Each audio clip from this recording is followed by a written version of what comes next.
Shalom, puji nama Tuhan. Pada hari yang berbahagia ini, mari kita masuk dalam hadirat Tuhan. Karena cinta kasih Tuhan, karena kuasanya, kita boleh ada sampai saat ini. Mari umat Tuhan, kita siapkan hati kita fokus pikiran kita untuk datang memuji dan membesarkan nama Tuhan. Kuasa-Mu terlebih besar, Tuhanku terlebih besar, tak pernah terlambat janji-Mu ya Tuhan, menolong hidupku. Kuasa-Mu terlebih besar,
Shalom, salam sejahtera dalam kasih Tuhan Yesus Kristus.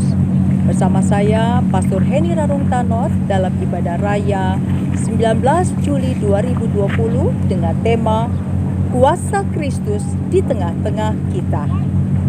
Bapak Ibu Saudara yang kekasih, kita masih melanjutkan pelajaran firman Tuhan dari Kisah Para Rasul ke-8. Hari ini perenungan kita mulai dari ayat yang ke-4 sampai dengan ayat yang ke-25. Saya akan bacakan ayat 4 dan 5. Demikian firman Tuhan. Filipus di Samaria. Mereka yang tersebar itu menjelajah seluruh negeri itu sambil memberitakan Injil. Dan Filipus pergi ke suatu kota di Samaria dan memberitakan Mesias kepada orang-orang di situ. Ternyata para pengikut Yesus mulai memberitakan Injil keluar dari Yerusalem. Kemana mereka? Mereka ke wilayah Yudea, ke Samaria, dan sepanjang jalan ke Damsyik di Syria. Bagian kisah para rasul ini juga bercerita tentang seorang pelayan abdi Tuhan yang bernama Filipus. Filipus adalah salah satu dari ke-7 orang yang telah dipilih menjadi pemimpin dalam umat yang baru. Dan ini kita diingatkan kembali Kisah Rasul 6 ayatnya yang kelima. Kenapa kota Samaria yang Filipus pilih menjadi satu titik poin untuk dia memulai memberitakan Injil kebenaran firman Tuhan? Ternyata pada masa itu Samaria adalah ibu kota Israel dari kerajaan bagian utara. Dahulu Samaria adalah sebuah kota yang bergaya Yunani dengan kuil-kuil untuk dewa Kore dan Kaisar Agustus. Samaria adalah daerah sebelah utara dari Yerusalem, dan pada masa itu orang-orang Yahudi kita ketahui dan orang Samaria saling bermusuhan. Mereka tidak menyapa satu dengan yang lain. Sehingga orang Samaria memiliki tempat ibadah di Gunung Gerizim dan orang Yahudi beribadah di Yerusalem. Samaria memiliki imam-imam mereka sendiri. Dan mereka juga mengikuti hukum Taurat versi mereka sendiri. Filipus menceritakan dan memberitakan siapa Mesias. Mesias kita tahu sama dengan Kristus. Kalau Kristus itu berasal dari bahasa Yunani, dari kritos, yang berarti diurapi atau dipilih. Dan Kristus juga merupakan gelar seperti sama dengan Mesias. Namun Mesias itu dari bahasa Ibrani. Mesias atau Kristus yang artinya diurapi, mengurapi, berarti menuangkan minyak di atas kepala seseorang yang dipilih untuk melayani Tuhan dan umatnya. Oleh karena itu, kitab suci menjelaskan, khususnya di Kisah Para Rasul ini, sesungguhnya yang akan ditampilkan bukan Roh Kudus yang utama, tetapi justru di dalam Kisah Para Rasul ingin ditampilkan kisah Yesus Kristus melalui Roh Kudus. Karena Yesuslah yang memberikan Roh Kudus itu yang dijanjikan oleh Bapa bagi setiap orang yang percaya. Oleh karena itu, Kisah Para Rasul 1 ayat 8 katakan, tetapi kamu akan menerima kuasa kalau Roh Kudus turun ke atas kamu, dan kamu akan menjadi saksiku di Yerusalem, di seluruh Yudea dan Samaria, dan sampai ke ujung bumi. Inilah perkataan Tuhan Yesus Kristus sendiri. Kita akan lanjutkan ayat 6 sampai dengan ayat yang ke-8.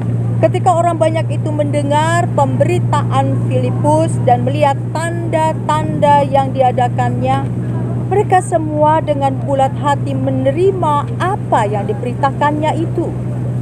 Sebab dari banyak orang yang kerasukan roh jahat, keluarlah roh-roh itu sambil berseru dengan suara keras. Dan banyak juga orang lumpuh dan orang timpang yang disembuhkan. Maka sangatlah besar sukacita dalam kota itu. Bapak Ibu Saudara yang terkasih, di sini menggambarkan bahwa terjadinya kebangunan iman, terjadinya kebangunan rohani di sana setelah Filipus memberitakan Mesias, dan mereka tersentuh hatinya, mereka diubahkan pikirannya, sehingga mereka bisa menerima apa yang diajarkan oleh Filipus. Melalui pelayanan Filipus, mereka ikut apa yang disampaikan oleh Filipus. Mereka belajar terus taat serta setia mengikuti apa yang disampaikan oleh Filipus, yang kemudian akan diikuti oleh Petrus dan Yohanes setelah kita akan sampai di ayat yang ke-14. Inilah penggenapan Tuhan Yesus sendiri dari Kisah Para Rasul 1 ayat yang ke-8. Ayat 9 sampai dengan ayat 13. Seorang yang bernama Simon telah sejak dahulu melakukan sihir di kota itu dan mentakjubkan rakyat Samaria, serta berlaga seolah-olah ia seorang yang sangat penting. Semua orang, besar, kecil, mengikuti dia dan berkata, orang ini adalah kuasa Tuhan yang terkenal sebagai kuasa besar. Dan mereka mengikutinya karena sudah lama ia mentakjubkan mereka oleh perbuatan sihirnya. Tetapi sekarang mereka percaya kepada Filipus yang memberitakan Injil tentang kerajaan Tuhan dan tentang nama Yesus Kristus, dan mereka memberi diri mereka dibaptis, baik laki-laki maupun perempuan.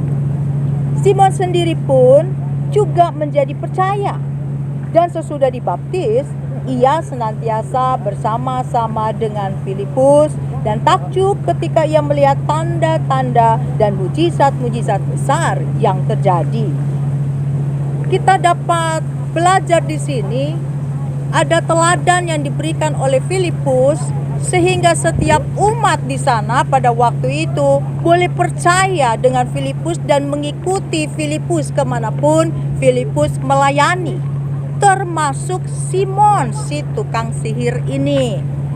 Luar biasa ya, Filipus diberikan kuasa, dipercayakan oleh Tuhan urapan yang begitu besar sehingga ia boleh menyaksikan kuasa ilahi yang datang dari Tuhan. Ada beberapa poin yang saya catat bagaimana kita bisa meneladani Filipus. Yang pertama, Filipus tetap melayani dan memberitakan Injil baik atau tidak baik waktunya. Kita bisa baca dari 2 Timotius 4 ayatnya yang kedua. Beritakanlah firman, siap sedialah baik atau tidak baik waktunya. Nyatakanlah apa yang salah. Tegurlah dan nasihatilah dengan segala kesabaran dan pengajaran. Luar biasa, sehingga kita diajar di sini bahwa apapun keadaan kita, biarlah kita belajar untuk mengandalkan Tuhan melalui kuasa Roh Kudus yang diberikan ke dalam orang yang percaya pada Yesus, sehingga kita punya kekuatan dan di dalam diri kita punya kemampuan, semangat, api yang berkobar untuk menyaksikan tetap bahwa Yesus adalah Tuhan yang baik, Tuhan yang memelihara setiap manusia yang sungguh-sungguh hidup mengasihi Dia. Yang kedua, kita belajar dari Filipus bahwa Filipus tetap memberitakan Injil, tetapi bukan dengan kekuatannya atau dengan kesombongan atau mencuri kemuliaan Tuhan, tetapi dia memberitakan Injil dengan kuasa ilahi. Saudara, kuasa ilahi inilah yang bisa mengimpartasi, sentuh hati setiap orang untuk bisa mengerti kebenaran firman Tuhan. Karena kuasa ilahi bukan datang dari manusia yang menyampaikan, tetapi Roh Kudus sendiri yang boleh mengajar kepada setiap orang yang mendengar. Oleh karena itu Roh Kuduslah yang memampukan setiap orang untuk mengerti kabar baik firman yang disampaikan, serta membuat setiap orang boleh bertumbuh imannya oleh karena pendengaran firman Kristus. Ini yang harus dimiliki oleh setiap pelayan abdi-abdi Tuhan. Dan kita belajar lagi bahwa Filipus itu dalam memberitakan Injil, dia tidak pandang siapa yang dia beritakan. Dia tidak pandang ini orang kaya, orang miskin, ataukah orang ini pantas atau tidak pantas saya layani.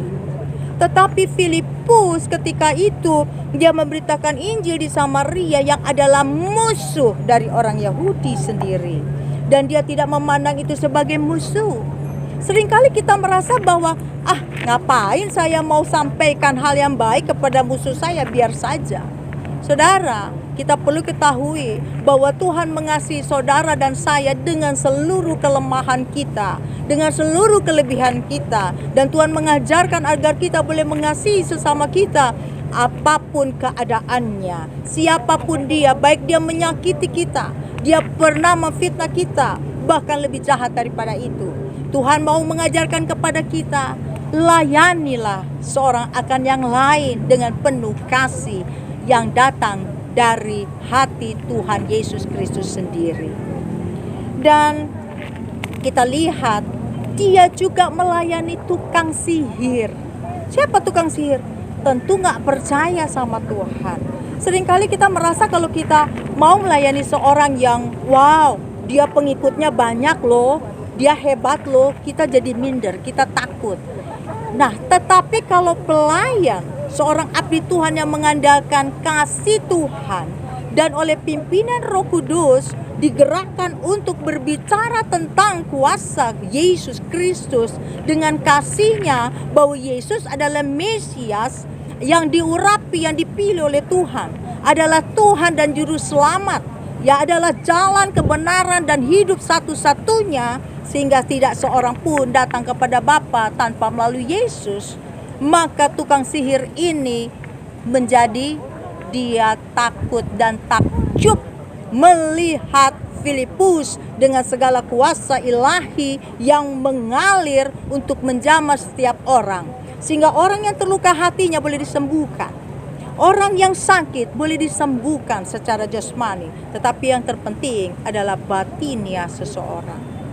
Bapak Ibu Saudara yang kekasih, sungguh indah bila setiap orang percaya tidak memperdulikan siapa orang yang dilayani, tapi dia memperdulikan hati Tuhan, taat seperti yang Tuhan taruh di dalam hatinya, untuk dia boleh mengabar beritakan bahwa kebaikan Tuhan itu melampaui dari segala kekuatan manapun, melampaui dari segala pikiran kita, sehingga setiap orang yang menerimanya boleh mendapatkan sukacita, damai sejahtera yang melampaui segala akal. Itu tinggal memelihara setiap hati dan pikiran manusia itu sendiri yang mau menerimanya. Dan yang terakhir kita belajar dari Filipus bahwa dalam memberitakan Injil, Filipus itu rajin. Dia tekun. Dia tidak on off ya, tapi dia memberitakan Injil dan terus menerus. Untuk apa? Dia terus memperhatikan hati Tuhan, bagaimana dia dapat berbuat banyak untuk Tuhan, bagaimana dia dapat menyenangkan hati Tuhan, karena dia tahu dia berhutang banyak akan kebaikan dan kasih Tuhan kepadanya yang memberikan keselamatan di dalam jiwanya. Demikian hari ini buat Bapak Ibu sekarang, saya dan rekan-rekan abdi-abdi Tuhan, kita harus punya rasa betapa besar hutang kita kepada Tuhan. Kita harus punya rasa tidak enak di dalam batin kalau kita tidak menceritakan kebaikan yang pernah kita alami dari Tuhan. Pasti saya percaya Bapak Ibu pernah mengalami kebaikan Tuhan. Bagaimana ketika Bapak Ibu berseru kepada Tuhan dan Tuhan memberikan pertolongan. Mengapa kita harus menjadi orang yang egois dan tidak mau menceritakan kebaikan Tuhan? Marilah saya mengencourage setiap Bapak Ibu Saudara untuk bercerita kasih dan kebaikan Tuhan. Kita boleh berbagi tentang Tuhan kita, karena waktu kita menjadi berkat bagi orang lain, maka berkat dari sorga itu mengalir. Berkat bukan saja materi saudara, tapi berkat yang hakiki adalah kelimpahan di dalam Yesus. Kita mendapatkan hati Tuhan, kita bisa rasakan kesenangan Tuhan, kepuasan Tuhan, karena Tuhan dapat menikmati kita. Tuhan dapat dipuaskan oleh apa yang kita kerjakan, apa yang kita pikirkan, dan apa yang kita rasakan melalui kehidupan di keseharian saudara dan saya. Bapak Ibu, apa sih alasannya kita sebagai orang Kristen itu punya dan diberikan amanah oleh Tuhan untuk memberitakan, untuk menjadi saksi Kristus? Lalu apa alasannya untuk kita bisa bersukacita memberitakan Injil keselamatan itu? Dan kita yakin bahwa Yesus satu-satunya jalan, Yesus satu-satunya kebenaran, Yesus satu-satunya memberikan saya dan saudara hidup di dalam kekekalan, hidup di dalam damainya, hidup di dalam kelimpahannya. Apa yang mendorong itu? Bapak Ibu, kita belajar. Kalau hari ini di belakang saya Bapak Ibu melihat laut terbentang luas, langit yang indah, ada satu pujian yang indah. Kasih yang Bapa berikan kepada kita, sehingga semua itu melebihi dari langit, lebih dalam daripada laut. Dan Tuhan sendiri yang memberikan kepada kita segala berkat yang berkelimpahan yang tidak pernah kita pikirkan sebelumnya. Apakah saudara yakin dan percaya? Inilah waktunya. Di tengah-tengah pandemi COVID-19, kita mungkin mengalami penderitaan. Saya mendengar justru banyak orang yang di rumah, suami istri di rumah, bukan dia menjadi baik, tetapi justru banyak terjadi perceraian. Kenapa? Karena COVID-19 membuat mereka jadi jenuh, menjadi bosan setiap hari ketemu satu dengan yang lain. Saya akan mengagungkan satu buah pujian yang membuat kita mengerti bahwa kasih Tuhan itulah yang harus Bapak Ibu dapati. Suami istri temukan hati Tuhan itu memenuhi kita, sehingga kasih itulah yang bisa menyatukan suami istri. Kasih itu juga yang bisa mengampuni, menerima kekurangan kelebihan suami istri. Bapak Ibu, jangan fokus kepada kekurangan-kekurangan pasangan kita. Jangan fokus kepada kenakalan anak-anak kita, tetapi fokuslah akan besarnya cinta Tuhan kepada saudara dan saya. Satu buah pujian saya akan alunkan.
Yesus adalah pribadi yang tidak tertandingi dalam sejarah.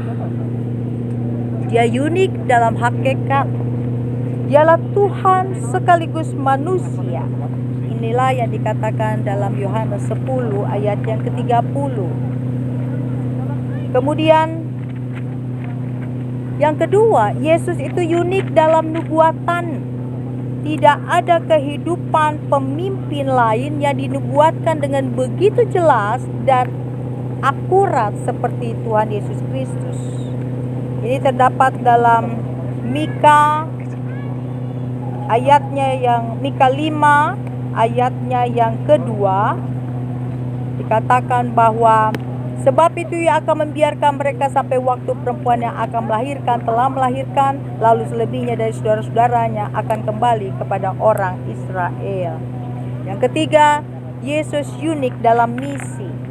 Hanya Yesus yang datang untuk menyelamatkan kita dari dosa. Matius 1, ini boleh kita sama-sama buka ayatnya yang ke-21. Ia akan melahirkan anak laki-laki dan engkau akan menamakan dia Yesus, karena dialah yang akan menyelamatkan umatnya dari dosa mereka. Yang keempat, Yesus Kristus unik dalam kelahiran. Hanya Yesus yang dilahirkan dari seorang perawan. Matius 1 ayat 23, sesungguhnya anak darah itu akan mengandung dan melahirkan seorang anak laki-laki, dan mereka akan menamakan dia Immanuel, yang berarti Tuhan menyertai kita. Lalu Yesus juga mempunyai keunikan dalam kemampuan. Hanya Yesus yang memiliki kuasa mengampuni dosa. Kita boleh baca di dalam Markus 2 ayatnya yang ke-10. Tetapi supaya kamu tahu bahwa di dunia ini anak manusia berkuasa mengampuni dosa, berkatalah ia kepada orang lumpuh itu. Lalu Yesus juga unik dalam keberadaan. Hanya Yesus satu-satunya yang telah ada sebelum permulaan zaman. Kita bisa baca dari Yohanes 1 ayatnya yang pertama. Pada mulanya adalah firman, firman itu bersama-sama dengan Tuhan, dan firman itu adalah Tuhan. Ia pada mulanya bersama-sama dengan Bapa di sorga. Yesus juga unik dalam kedudukan. Tidak seorang pun setara dengan Bapa di surga. Kita bisa baca dari Filipi 2 ayatnya yang ke-5 dan ke-6. Hendaklah kamu dalam hidupmu bersama menaruh pikiran dan perasaan yang terdapat juga dalam Kristus Yesus, yang walaupun dalam rupa Tuhan tidak menganggap kesetaraan dengan Bapa itu sebagai milik yang harus dipertahankan. Dan yang terakhir, Yesus unik dalam pemerintahan. Kenapa? Karena hanya Yesus yang memerintah selama-lamanya. Kita bisa baca dari Ibrani 1 ayatnya yang ke-8. Tetapi tentang anak ia berkata, tahtamu ya Tuhan tetap untuk seterusnya dan selamanya, dan tongkat kerajaanmu adalah tongkat kebenaran. Bapak Ibu Saudara, apa yang terjadi di Samaria setelah Filipus memberitakan hal ini? Tentu yang pertama, ada perubahan pola pikir. Sehingga melalui iman, dia bisa percaya dari apa yang diberitakan oleh Filipus. Sehingga tukang sihir ini berubah menjadi percaya pada Yesus. Ikut Filipus, ya, seluruh umat serta Simon. Lalu mereka mau dibaptis, dan ini merupakan tanda orang yang mau menerima Yesus, mau bertobat. Sekalipun baptisan tidak menyelamatkan, tetapi setiap orang percaya harus dibaptis, karena ini merupakan perintah Tuhan. Ayat yang ke-14 dari Kisah Para Rasul, kita kembali ke Kisah Para Rasul 8 ayat yang ke-14 sampai dengan 17. Ketika rasul-rasul di Yerusalem mendengar bahwa tanah Samaria telah menerima firman Tuhan, mereka mengutus Petrus dan Yohanes ke situ. Setibanya di situ, kedua rasul itu berdoa supaya orang-orang Samaria itu beroleh Roh Kudus. Sebab Roh Kudus belum turun di atas seorang pun di antara mereka, karena mereka hanya dibaptis dalam nama Tuhan Yesus. Kemudian keduanya menumpangkan tangan di atas mereka, lalu mereka menerima Roh Kudus.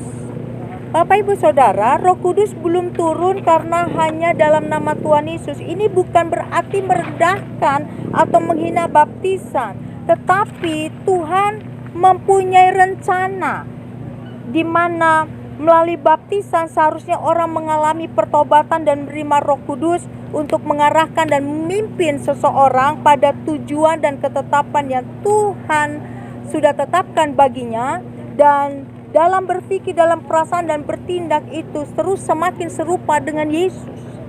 Tapi mengapa ada kesenjangan waktu di sini antara orang yang dibaptis dan turunnya Roh Kudus, sehingga harus menunggu rasul yaitu Petrus dan Yohanes untuk menumpangkan tangan dan baru Roh Kudus turun atasnya?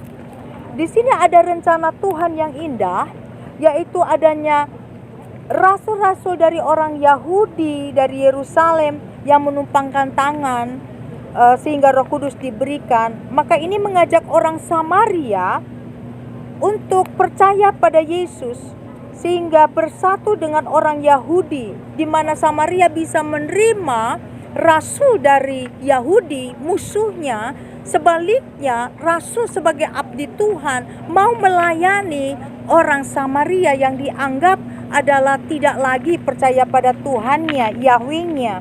Dan rasul-rasul orang Yahudi ini mau melayani Samaria. Oleh karenanya, inilah tujuan Tuhan, supaya gereja akan tetap bersatu.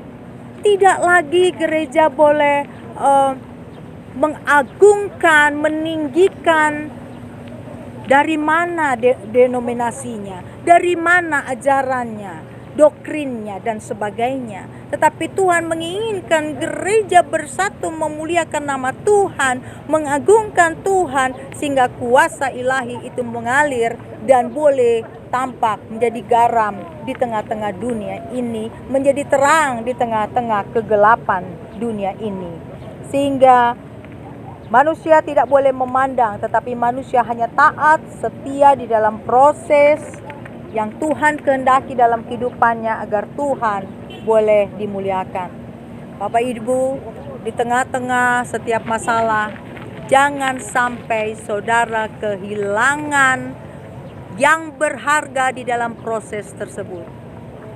Masalah apapun yang hari-hari ini Bapak Ibu sedang hadapi, entah itu sedang capek, kelelahan untuk mengurus orang-orang ya yang dipercayakan Tuhan, mungkin oma mengurus cucu, atau istri menerima harus melayani suami yang menyakiti dia bertahun-tahun, yang sudah seringkali meninggalkan, nanti balik sesukanya ke rumah. Tapi saya mau katakan, percayalah, ketika saudara memiliki hati yang tulus, hati yang rela di dalam pembentukan Tuhan melalui proses yang saudara alami hari ini, ada sesuatu yang berharga yang Tuhan ingin hadiahkan sebagai mahkota kemenangan. Oleh karenanya jangan lewatkan proses itu, jangan melalukan begitu saja waktu dan kesempatan, karena ada sesuatu yang berharga yang Tuhan mau berikan kepada Bapak Ibu yang ada dalam proses hari ini.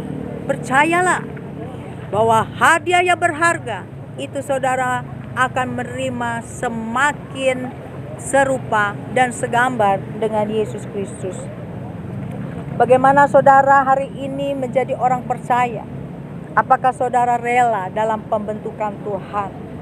Melalui hari-hari ini bahkan kota Sulut, mungkin pemerintah juga sedang mengalami begitu banyak masalah menghadapi COVID. Bagaimana harus menangani, bagaimana memutuskan rantai dari terus bertambahnya orang-orang yang terpapar akan virus ini. Demikian juga pemerintah pusat, Bapak Presiden dan seluruh aparat keamanan ya, juga polisi, semua sedang mengerahkan tenaga, uang, dan mari kita terus berdoa dan percaya, karena pengharapan kita hanya di dalam Yesus Kristus saja. Ayat yang ke-18 ayat 19, ketika Simon melihat bahwa pemberian Roh Kudus terjadi oleh karena rasul-rasul itu menumpangkan tangannya, ia menawarkan uang kepada mereka. Serta berkata, berikanlah juga kepadaku kuasa itu, supaya jika aku menumpangkan tanganku di atas seseorang, ia boleh menerima Roh Kudus.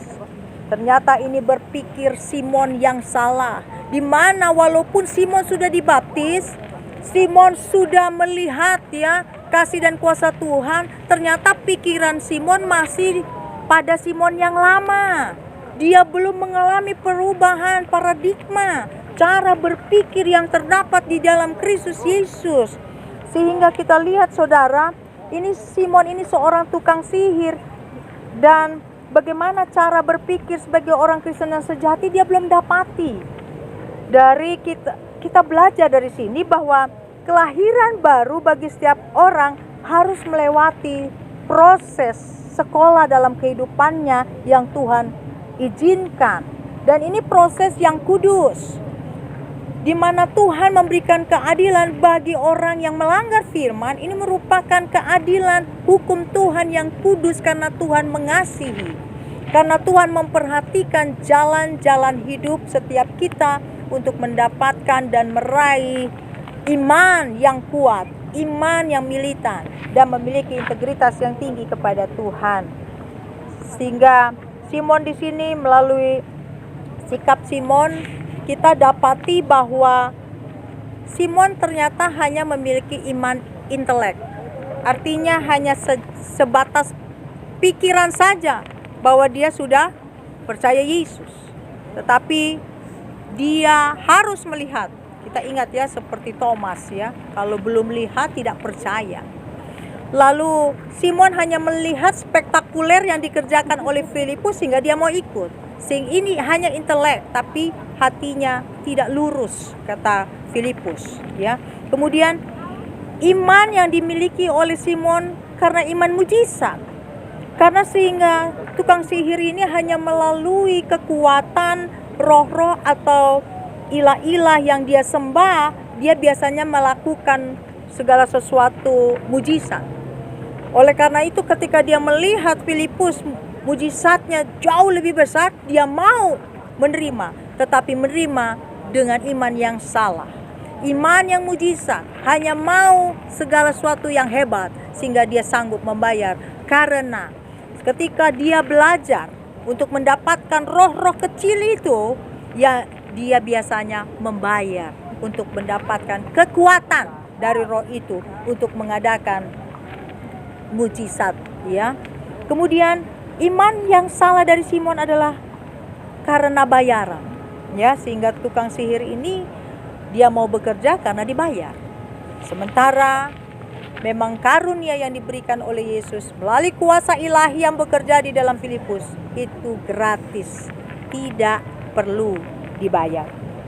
Bapak Ibu, Simon selalu mengikuti Filipus. Dia dikatakan percaya dan dibaptis.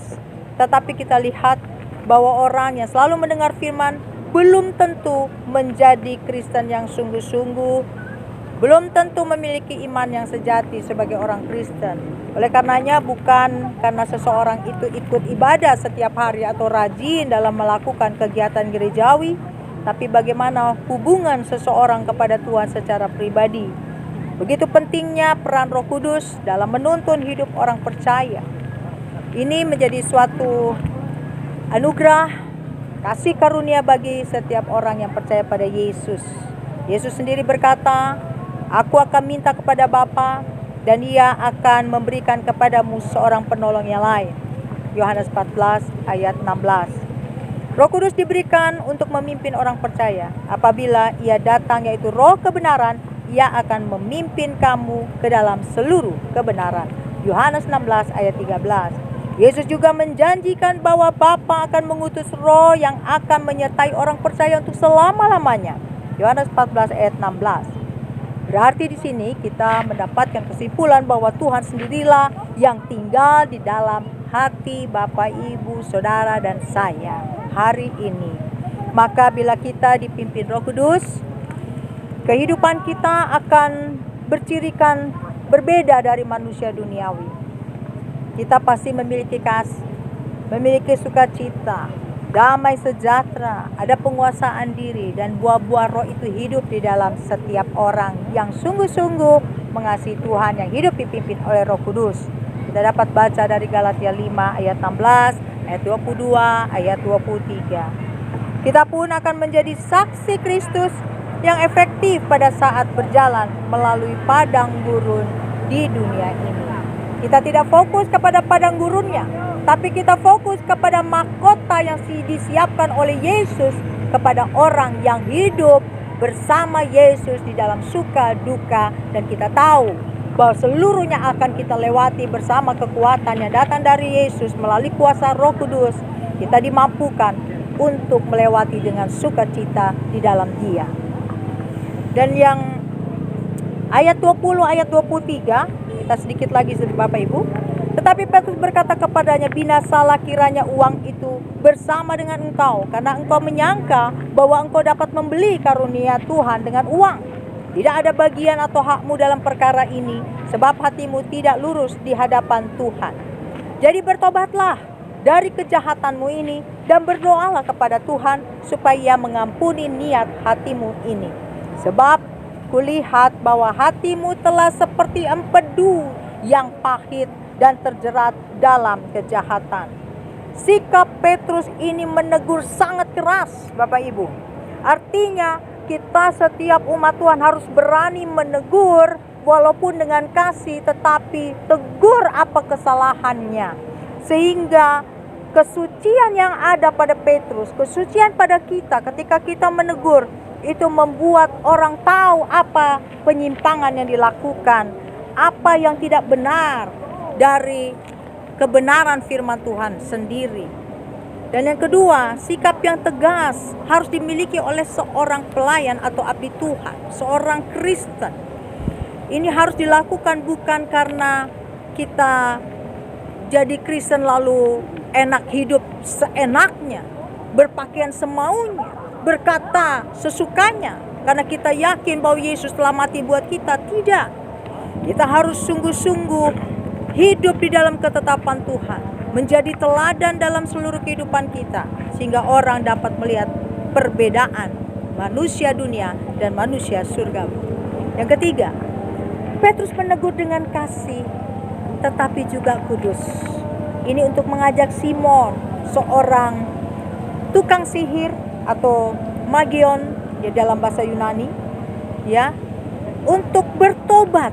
Ini adalah kasih yang datang dari Bapa, memberikan pengharapan kepada seorang yang sudah jahat kepada Tuhan untuk kembali kepada Tuhan, untuk bisa menerima keselamatan yang Tuhan janjikan. Yang terakhir, jawab Simon, hendaklah kamu berdoa untuk aku kepada Tuhan, supaya kepadaku jangan kiranya terjadi segala apa yang telah kamu katakan itu. Setelah keduanya bersaksi dan memberitakan firman Tuhan, kembalilah mereka ke Yerusalem, dan dalam perjalanan itu mereka memberitakan Injil dalam banyak kampung di Samaria. Simon ternyata tidak bisa dinasehati, Bapak Ibu. Seringkali umat Tuhan juga kalau ada masalah dibilang, tolong doakan ya Ibu Pendeta, tolong doakan ya Pak Ibu Pastor, Ibu Gembala. Saudara harus memiliki hubungan dengan Tuhan secara pribadi. Saudara harus berjuang mengalami Tuhan, mengalami perjumpaan dengan Tuhan, mengenal pribadi Tuhan, sehingga saudara dapat mengenakan citra dan gambar Tuhan yang utuh dalam hidup saudara. Karena nanti waktu kita mempertanggungjawabkan di hadapan Tuhan di surga, itu bertanggung jawab masing-masing. Saudara tidak bisa meminta tolong kepada gembala saudara. Saudara tidak bisa minta tolong kepada pastor saudara. Oleh karenanya, biarlah kita belajar tidak seperti Simon yang mau seenaknya lalu katakan kamu yang berdoa buat saya. Tapi hari ini dengan doa itu sebagai alat yang luar biasa. Dengan doa kita bisa berseru, kita bisa mengalami Tuhan, kita bisa berjumpa dengan Tuhan dan dapat merasakan kasih-Nya yang begitu luar biasa kepada Bapak, Ibu, dan Saudara. Jadi kalau Petrus katakan hatimu tidak lurus, artinya bahwa hati dianggap sebagai kedalaman batin manusia yang sejati. Hati ini sumber pikiran dan kehendak. Oleh karena itu kita harus membereskan hati kita. Jangan ada yang tersimpan sehingga kepahitan, sehingga menjadi gumpalan yang mengeras, sehingga kita menjadi jahat di hadapan Tuhan. Belajar mengampuni, belajar mengasihi, belajar merelakan, belajar memiliki hati yang tulus, sehingga kita belajar menghormati Tuhan, belajar menempatkan Tuhan dalam hati kita. Tidak ada siapapun. Kita ingat Firaun yang begitu keras juga senantiasa minta doa kepada Musa, dan akhirnya binasa. Jadi dapat disimpulkan bahwa Simon belum bertobat. Simon hanya takut pada hukuman dosa, tetapi dia sendiri tidak mempelajari tulisan Bapa dan gereja, di mana Simon tidak menghidupi firman di dalam dirinya. Oleh karenanya, kesimpulan pada hari ini sebagai orang percaya, belajarlah memiliki iman yang militan kepada Tuhan. Di dalam seluruh keunikan Yesus kita harus bangga, kita harus sungguh-sungguh bersuka cita memiliki Yesus. Kita berglori karena Yesus, sehingga semangat api Roh Kudus itu yang membakar kita, yang membuat kita dahaga untuk terus memberitakan kabar baik. Terima kasih, Tuhan Yesus memberkati. Kita berdoa. Bapa dalam kerajaan surga, kami bersyukur untuk firman Tuhan yang hari ini boleh menjadi topik pengajaran bagi setiap Bapak Ibu Saudara dan rekan-rekan pelayan Tuhan, termasuk abdimu sendiri. Kami belajar bagaimana kami harus memiliki keberanian, oleh karena kami yakin dan percaya hanya satu-satunya Yesus di sepanjang sejarah kehidupan ini yang memiliki keunikan yang luar biasa. Sehingga kami Tuhan tidak ada alasan, tidak ada keraguan untuk memberitakan siapa Yesus. Karena kami yakin Yesus itulah jalan satu-satunya. Yesus itulah yang memberikan kehidupan bagi jiwa kami, baik hari ini maupun yang akan datang. Dan pada saat ini abdimu berdoa untuk setiap umat Tuhan yang ada di rumah. Bapa, apapun yang mereka sedang alami, mereka sedang hadapi, kiranya Tuhan Engkau mendengarkan setiap seru doa mereka. Biarlah mereka belajar untuk berdoa mencari wajah Tuhan di hari-hari mereka. Biarlah mereka mau mengandalkan Tuhan dan hanya berpengharapan, karena Engkaulah pengharapan kami, kasih dan iman, sehingga setiap umat Tuhan semakin didewasakan melalui seluruh proses yang Tuhan izinkan terjadi, karena itu merupakan tujuan yang kudus, tujuan yang mulia, agar setiap orang bertobat, setiap orang dapat mengenakan citra dan gambar Tuhan sendiri dalam kehidupan. Terima kasih Bapa. Tuhan berkati apapun usaha dari umat Tuhan, khususnya di GP Manado dan seluruh umat Tuhan yang hari ini sedang beribadah bersama kami, mendengarkan firman Tuhan bersama kami. Tuhan berkati segala usaha, kesehatan. Tuhan tutup bungkus tubuh kami dengan darah Yesus Kristus. Jauhkan kami dari segala virus, khususnya virus COVID-19. Bapak, khusus kami juga berdoa untuk Provinsi Sulawesi Utara. Tuhan berkati Bapak Oli Dodo Kambe sebagai gubernur, Stephen sebagai wakil gubernur, juga seluruh pemerintahan, wali kota, bupati. Tuhan berikan hikmat, roh takut dan gentar, sehingga mereka dapat melaksanakan apa yang Tuhan kehendaki. Bagaimana caranya untuk menangani COVID-19, sehingga di Sulut ini tidak bertambah banyak orang-orang yang terpapar dari COVID-19. Demikian juga pemerintah di pusat, Bapak Joko Widodo, Presiden yang kami kasihi, berikan hikmat, Wakil Presiden, Legislatif, Yudikatif, dan Eksekutif. Tuhan berkati pemerintah-pemerintah di daerah-daerah. Tuhan berkati, sehingga kami boleh bergandengan tangan, hanya memandang Engkau Tuhan yang pencipta langit dan bumi, yang kasih setianya untuk selama-lamanya, sehingga kami Tuhan tidak putus hanya berpengharapan kepadamu saja. Terima kasih Bapa, di dalam nama Tuhan Yesus, biarlah kami yang sudah Tuhan pakai dan umat Tuhan serta rekan-rekan yang sudah memberikan diri melayani-Mu dan melayani umat-Mu. Tuhan berkati seluruh gereja-gereja yang hari ini memberitakan firman. Tuhan berkati dan seluruh abdi-abdi Tuhan. Terima kasih Bapa, di dalam nama Yesus kami berdoa dan kami ucap syukur. Haleluya. Amin. Saatnya saya mengundang Bapak Ibu Saudara bangkit berdiri untuk kita menerima berkat Tuhan. Arahkanlah hatimu, Angkatlah kedua tanganmu dan percayakan seluruh hidupmu kepada Bapa di sorga. Tuhan memberkati engkau dan melindungi engkau. Tuhan menyinari engkau dengan wajah-Nya dan memberikan engkau kasih karunia. Tuhan menghadapkan wajah-Nya kepadamu dan memberikan engkau damai sejahtera. Dari hari ini sampai Yesus datang kali yang kedua, menjemput setiap kita di awan-awan yang permai. Haleluya. Amin.